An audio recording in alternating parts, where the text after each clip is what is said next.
अब हम करते हैं बात किसके, वर्णमाला की। संस्कृत भाषा के अनुसार वर्णमाला यानी कितने वर्ण होते हैं संस्कृत भाषा में, और पाणिनि शिक्षा के अनुसार भी वर्णमाला में कितने वर्ण होते हैं उसके बारे में बात करते हैं। तो देखिए, चतुर्दश चतुर्दश माहेश्वर सूत्रों के अनुसार संस्कृत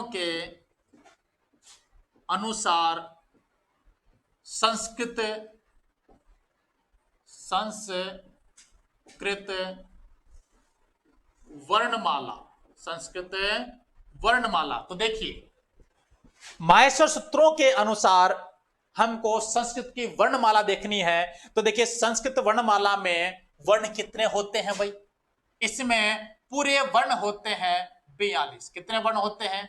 संस्कृत वर्णमाला के अनुसार कुल वर्ण होते हैं 42 वर्ण होते हैं। तो देखिए किस प्रकार से 42 वर्ण होते हैं हमको देखना है। तो देखिए, स्वर कितने होते हैं? स्वर 9 होते हैं। कितने होते हैं? 9 स्वर होते हैं संस्कृत वर्णमाला यानी माहेश्वर सूत्रों के अनुसार जो संस्कृत वर्णमाला है उसमें स्वर कितने होते हैं? 9 स्वर होते हैं। अब इनको देख लेते हैं। ऋस्व स्वर, इन 9 स्वरों में भी ऋस्व या मूल स्वर कौन कौन से हैं? इसमें ऋस्व या मूल स्वर है अ, ई, ओ, रे, अल्द्री।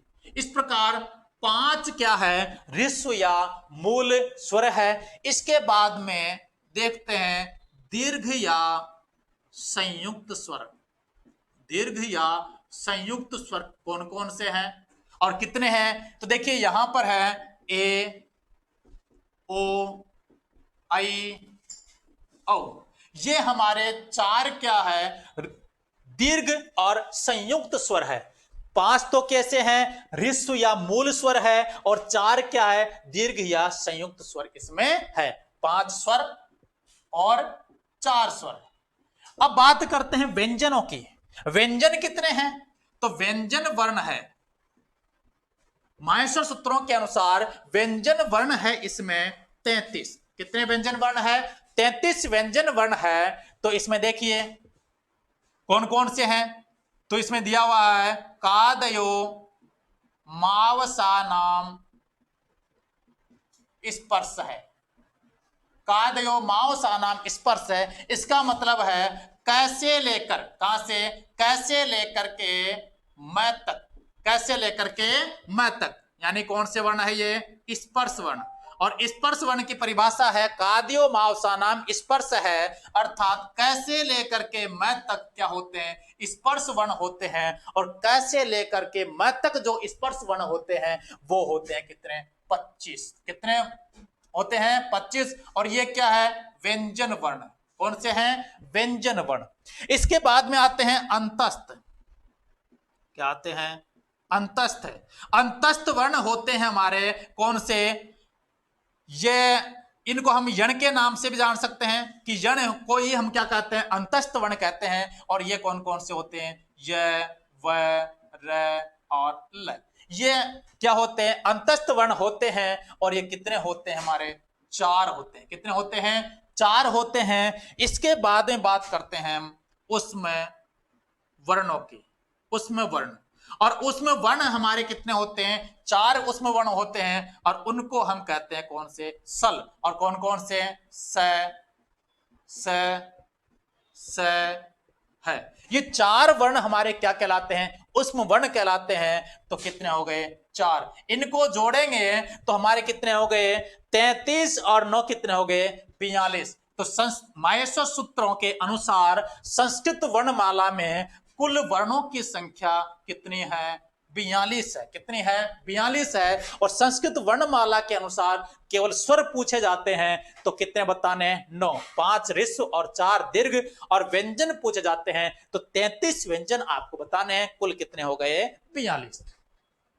हाँ, अब देखिए इसके बाद में हम बात करते हैं पाणिनीय शिक्षा के अनुसार व्यंजन और स्वर कितने होते हैं, अर्थात वर्ण कितने होते हैं।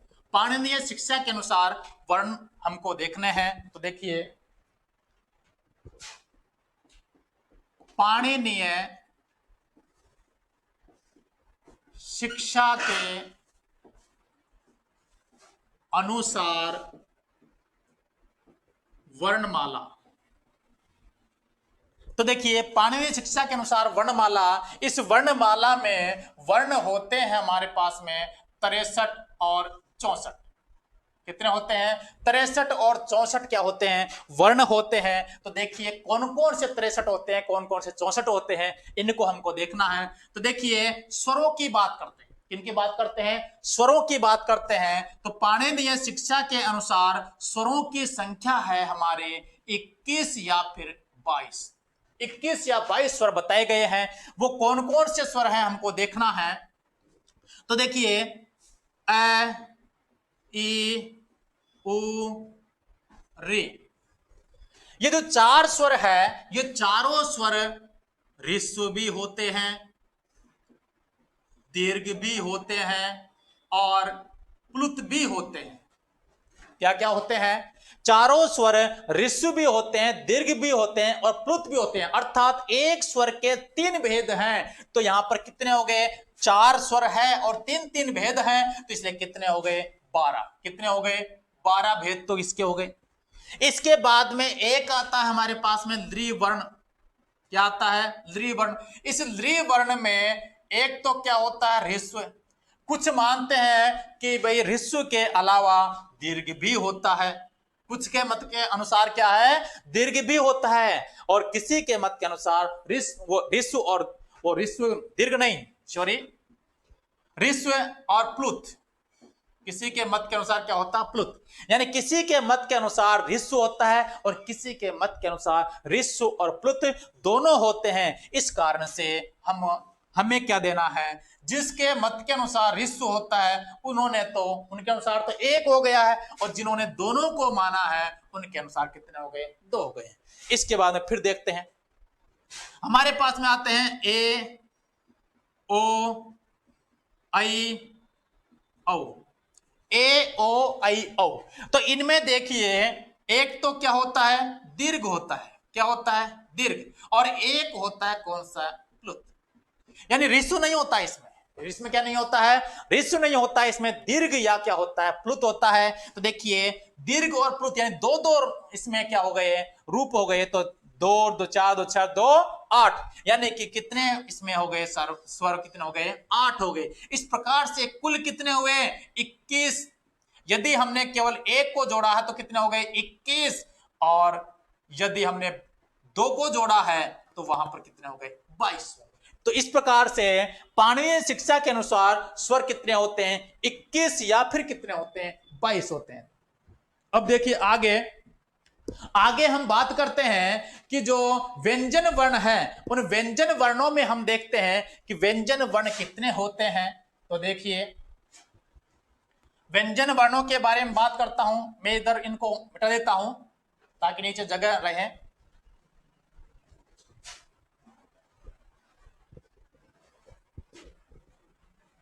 व्यंजन वर्ण कितने होते हैं? वो होते हैं 42। पाणिनीय शिक्षा के अनुसार व्यंजन वर्ण होते हैं हमारे पास में कितने? 42। अब 42 व्यंजन वर्ण किस प्रकार से होते हैं हमको देखना है। तो देखिए पहला है हमारे पास में स्पर्श वर्ण। क्या है? स्पर्श वर्ण। और स्पर्श वर्ण को इस स्पर्श वर्ण को ही हम कह सकते हैं क्या? कु, चो, टो, तो और पु। और इन्हीं को हम कह सकते हैं क्या? उदित वर्ण। क्या कह सकते हैं? उदित वर्ण। स्पर्श वर्ण भी कह सकते हैं, कुचुटु तुपु वर्ण भी कह सकते हैं और उदित वर्ण भी कह सकते हैं। तो ये वर्ण कितने होते हैं? 25 होते हैं। स्पर्श क्या होते हैं? कादिमावसानम स्पर्श है। यानी कैसे लेकर के मैं की समाप्ति तक क्या कहलाते हैं? स्पर्श वर्ण कहलाते हैं। और ये कितने होते हैं? 25 होते हैं। कितने वर्ण होते हैं? 25 होते हैं। इसके बाद में बात करते हैं हम अंतस्थ वर्ण। किसकी बात करते हैं? अंतस्थ वर्ण की। और अंतस्थ वर्ण या इसी को हम कह सकते हैं यण वर्ण।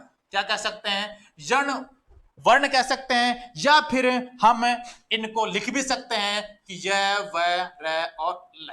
ये हमारे क्या होते हैं? अंतस्थ या यण वर्ण होते हैं। और ये कितने होते हैं? संख्या में 4 होते हैं। कितने होते हैं? 4 होते हैं। इसके बाद में बात करते हैं हम उष्म वर्ण, इसकी बात करते हैं उष्म वर्ण। और उष्म वर्ण को ही हम कह सकते हैं सल वर्ण।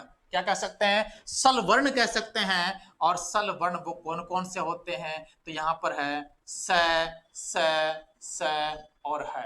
ये हमारे क्या है? सल वर्ण है। और ये भी संख्या में कितने हैं? 4 है। कितने हैं? 4 है। इसके बाद में हम बात करते हैं यम वर्ण। कौन से? यम वर्ण। यम वर्ण कितने प्रकार के होते हैं? तो यम वर्ण 4 प्रकार के होते हैं। और वो 4 प्रकार कौन कौन से हैं? कुम, खुम, कुम, खुम, गुम और घुम। इस प्रकार के 4 प्रकार के क्या होते हैं? यम वर्ण होते हैं। तो यहां पर कितने प्रकार हुए? 4 प्रकार हुए। इसके बाद में हम बात करते हैं कि अनुस्वार। एक क्या आ जाता है हमारे पास में? अनुस्वार। और अनुस्वार आ गया कितना? एक। इसके बाद में हम बात करते हैं किसकी? विसर्ग की। विसर्ग आ गया एक। तो कितने हो गए? इसके बाद में आता एक उपदमानीय। उपदमानीय। इसके बाद में बात करते हैं हम एक जिव्या मूलम। जिव्या, इधर लिख देता हूं, उपदमानीय एवं जिह्व्या मूलम। तो एक तो उपदमानीय और एक क्या हुआ? जिव्या मूल्यम। तो कितने हो गए? 2 वर्ण हो गए। इसके बाद में एक आता है हमारे पास में कौन सा? कौन सा आता है जी? द्विपृष्ठ लय। कौन सा आता है? दुष्पृष्ठ लय। तो इस प्रकार से दुष्पृष्ठ, दुष्पृष्ठ लय, यानी इसको हम इस प्रकार से लिखते हैं, इस प्रकार से गोला लगा करके इस प्रकार से इसका प्रयोग किया जाता है।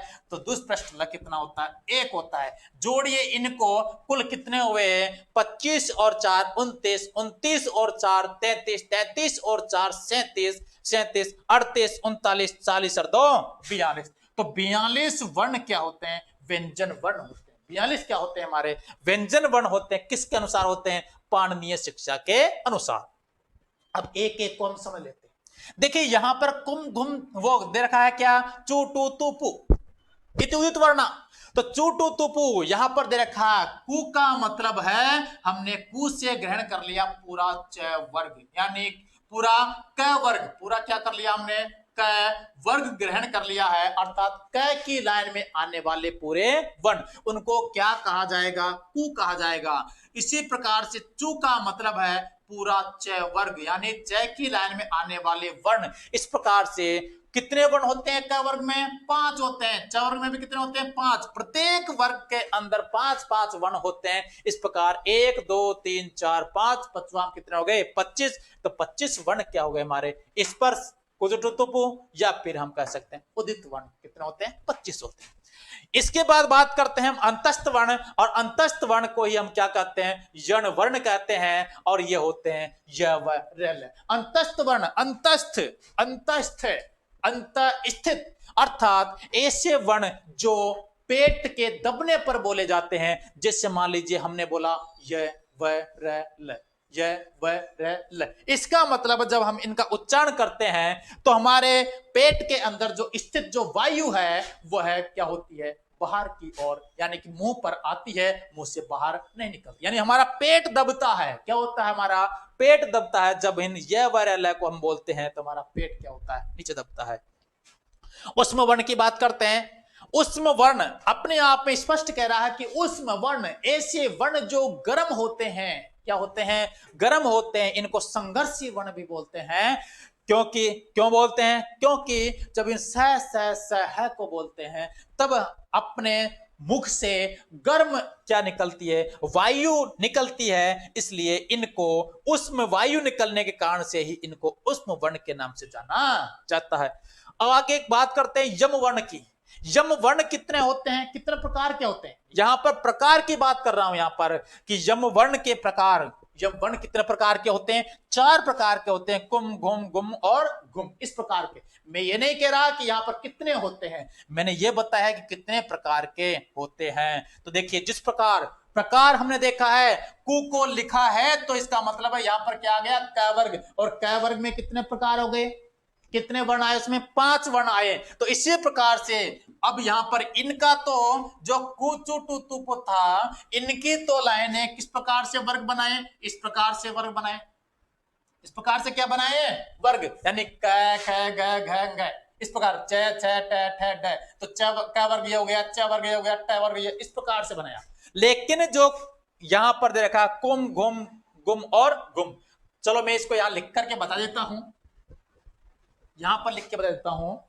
जैसे मैं लिखा यहां पर क ख ग घ घ, च छ ज झ य, ट ठ ड ढ ण, त थ द ध न, प फ ब भ म।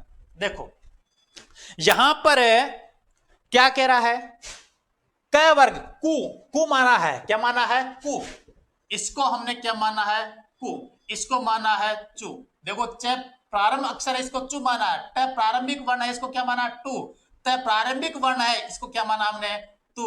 इसको हमने प को क्या माना है? कु। इसी प्रकार से इधर भी देख लीजिए, क प्रारंभिक वर्ण है, क्या माना इसको? कु। इसको क्या माना है? खु। इसको क्या माना है? गु। इसको क्या माना है? घु। तो देखो जब हम इनका वर्ग इस प्रकार से देखते हैं तो ये क ख ग घ घ इस प्रकार से आते हैं, ये होते हैं स्पर्श वर्ण। लेकिन इन कु खु गु इस प्रकार कु चु टू तुप इस प्रकार लिखा हुआ है, यहां पर क्या लिखा? कु खु। तो इनमें थोड़ा अंतर करने के लिए क्या कर दिया? कुम खुम गुम और घुम, कुम खुम गुम और घुम।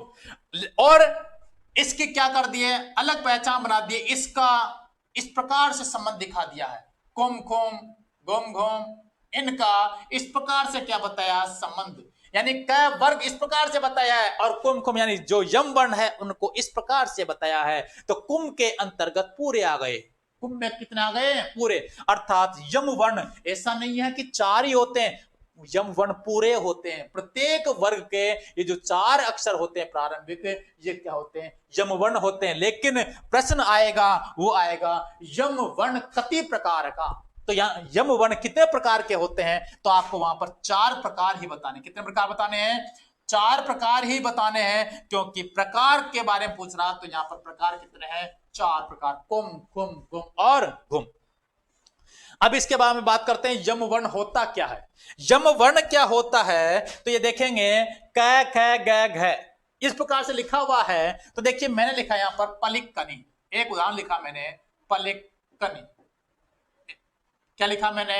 पलिक कनी। ऐसा उदाहरण मैंने लिखा यहां पर, पलिक कनी। क्या लिखा है? पलिक कनी। इस प्रकार का मैंने उदाहरण लिखा है। एक लिखा मैंने चखनतु। क्या लिखा मैंने? चखनतु। इस प्रकार से मैंने लिखा है। तो देखो इसमें यम वर्ण किसको माना गया है? यम वर्ण वो है कि इन कु खु गु घु इनमें से कोई से भी एक वर्ण का 2 बार प्रयोग हो, द्वित्व हो, 2 बार प्रयोग हो और दूसरे प्रयोग के बाद में क्या आ जाता है? अनुनासिक वर्ण आ जाता है, अर्थात न आ जाता है। तो वहां पर जो दूसरा जो वर्ण है, द्वित्व वाला दूसरा वर्ण है, वो क्या कहलाएगा? यम कहलाएगा। इसमें जो दूसरा जो वर्ण है वो क्या कहलाएगा? यम कहलाएगा। जैसे मैंने लिखा है यहां पर अग्नि। क्या लिखा है? अग्नि। देखिए ग ग और उसके बाद में क्या आ गया? न आ गया है। जो दूसरा ग है वो क्या कहलाएगा? यम वर्ण कहलाएगा। इसके बाद में अनुस्वार है, जो ऊपर लगता है, विसर्ग है, उपदमानीय और जिव्यामूल्यम। उपदमानीय होता है किस प्रकार का? उपदमानीय और जिव्यामूलम। तो देखिए उपदमानीय होता है प और फ।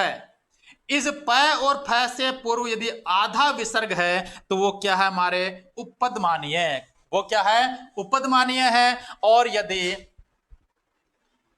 क और ख इससे पूर्व यदि अर्ध विसर्ग है, अर्ध विसर्ग है, तो वो क्या कहलाएगा? जिव्यामूल्यम कहलाएगा। इसके बाद में है कौन सा? दुष्पृष्ठ लय। तो दुष्पृष्ठ लय क्या है? दुष्पृष्ठ लय जिस प्रकार से हम बोलते हैं क्या? मेला हेला। इस प्रकार से मेला जब बोलते हैं तो मैं और ला तो इस प्रकार से होता है और ला किस प्रकार से होता है, जैसे मे और इस प्रकार से होता है, इस प्रकार से मेला केला, ठीक है, इस प्रकार से। तो यहां पर द्विज पृष्ठ हो गया। तो अब हमने देखा है कि जो पाणिनीय शिक्षा है उसमें जो स्वर और व्यंजन वर्ण है, यानी कुल व्यंजन वर्ण तो हमारे कितने होते हैं इसमें, 63 या 64 होते हैं। किस प्रकार से होते हैं, 21 वर्ण तो 21 या 22 तो स्वर हो गए और 42 क्या हो गए हैं, व्यंजन वर्ण हो गए हैं। जब इनको जोड़ते हैं 21 या 22 तो क्या होते हैं, स्वर, और व्यंजन होते हैं हमारे पास में कितने, 42 होते हैं। कितने होते हैं, 42। तो बताइए कितने हुए, इनको जोड़ते हैं तो 21 और 42 कितने हो गए, 63, और जब इनको जोड़ते हैं तो यहां पर कितने हो गए, 64। तो इसलिए पाणिनीय शिक्षा के अनुसार जो व्यंजन जो वर्ण है वो वर्ण 63 या 64 होते हैं।